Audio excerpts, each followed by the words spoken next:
Merci Martine.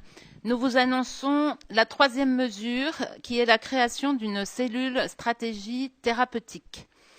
Plusieurs cellules vont être annoncées. Il ne s'agit pas de faire des usines à gaz. Ce sont des cellules qui doivent travailler extrêmement rapidement pour faire des recommandations. Ça va être des questions de jours. Tout ceci sera collégial, bien entendu.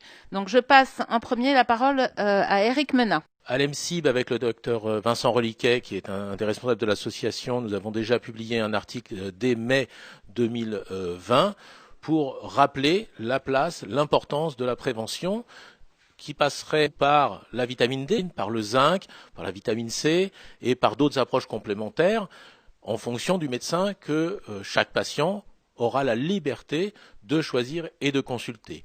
Mais il est important que la population n'attende pas le vaccin qui arrive petit à petit et sur lequel nous reviendrons plus tard pour faire de la prévention. Nous savons que dans les EHPAD, il y a des carences en vitamine D. Nous savons que beaucoup de Français sont carencés en vitamine D. Nous savons que le zinc est un antiviral qui permet de réduire les formes graves. Il est dommage, et nous regrettons depuis déjà des mois, qu'il n'y ait pas de recommandation officielle, ce qui permettrait à tous les médecins peut-être de prescrire beaucoup plus ces produits de prévention.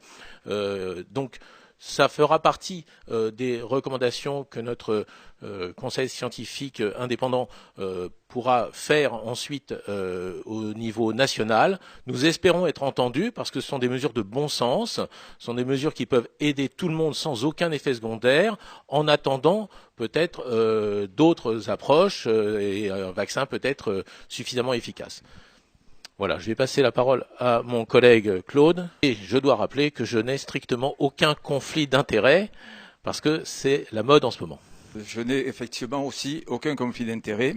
Et ce que je tiens à vous dire, c'est la chose suivante. C'est que certaines personnes sont accusées du terme de complotisme parce qu'ils se fient sur des croyances sans avoir aucune preuve scientifique. Or, vous avez des indications, des recommandations médicales de la part du gouvernement qui a remplacé les médecins en disant il n'y a pas de traitement, les antibiotiques ne doivent pas être utilisés. Et si vous avez suivi les recommandations, c'est tester, isoler, tracer, mais ils ont oublié un mot important qui est le mot traiter. Or, par définition, un médecin traite tous ces patients qui doivent avoir. Et vous avez aujourd'hui un paradoxe extraordinaire, c'est que les personnes qui recommandaient de ne pas traiter et qui ont même traité de scandaleux les gens qui ont osé commencer à traiter ont eu la Légion d'honneur. Et inversement, les médecins qui ont traité se retrouvent devant des conseils de l'ordre ou devant des tribunaux, soi-disant pour avoir traité des malades. C'est le monde à l'envers, comme dirait Bernard-Henri Lévy, ce virus rend vraiment fou. Or, toutes les publications actuelles du monde entier, que ce soit américaines, françaises, grecques, hindoues, constatent que la létalité, c'est-à-dire le nombre de morts par rapport au nombre de malades infectés, chute à peu près de 50% au minimum suivant les traitements adoptés dans toutes les publications en fonction du traitement ambulatoire précoce. Donc, si vous voulez, il y aura des recommandations sur ce traitement ambulatoire précoce et on s'aperçoit aussi que tous les pays qui ont laissé leurs médecins prescrire ont des taux de mortalité quand même bien inférieurs aux nôtres par rapport aux millions d'habitants. C'est la différence dans la mortalité et la létalité.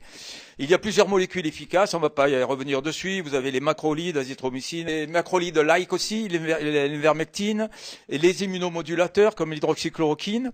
Et le Conseil citoyen donc éditera 2 ou 3 préconisations pour que chaque médecin puisse adopter un traitement ambulatoire précoce.